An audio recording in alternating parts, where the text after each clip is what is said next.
Hi! In this lesson, we will talk about gradient descent. The least square method works because it provides an actual number for each of the coefficients. But as more variables are added and nonlinear data is introduced, this method may provide inaccurate results. When data sets become too complicated, rather than get an exact number for each coefficient, we have to settle for a numerical approximation of what those numbers may be. This can be achieved through a process called gradient descent. Gradient descent is an optimizing algorithm that finds the value of the slope coefficients by minimizing the cost function. In our case, the least squares method is the cost function that we're using to calculate the slope of each variable.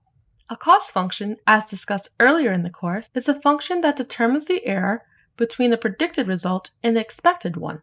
Gradient descent works by iteratively adjusting the values of each variable in the cost function and evaluating how accurate the prediction is compared to the expected results. In the first lesson, we estimated a line of best fit by looking at the graph and making an educated guess. Gradient descent first starts by picking random values for the slope and intercepts.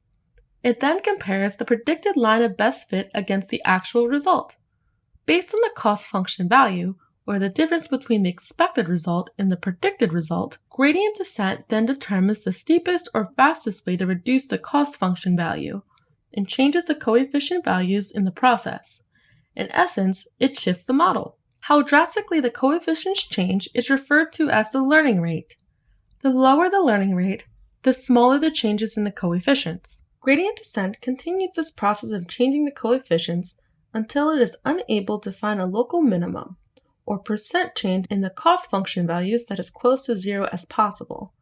We can better understand this by evaluating gradient descent on a graph. Here, we have the cost function value, meaning the difference between the expected result and the predicted, and the number of times the gradient descent iterates. When the gradient descent runs, it starts by creating random coefficient values. On the first iteration, since the coefficients are chosen randomly, the cost function value is likely to be high, meaning the model isn't particularly accurate. Before the start of the next iteration, gradient descent changes the value of coefficients based on the cost function value and the learning rate. On this iteration, the cost function value is lower.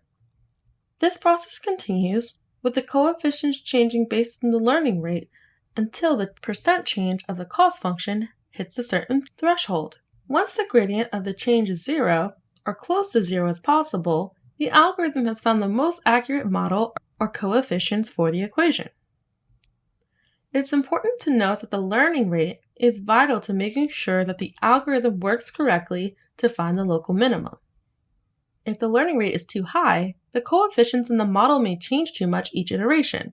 If that's the case, then the algorithm may skip over the local minimum. Think about it this way. If you had to guess a number between 1 to 100, you decide that after each guess, you will decrease or increase your guess by 20, depending on if the person says higher or lower. That large leap between guesses is likely to cause you to miss the value as you skip over a lot of values each time. Alternatively, if you change your guess by 1 each time, it may take a really long time to get the correct guess.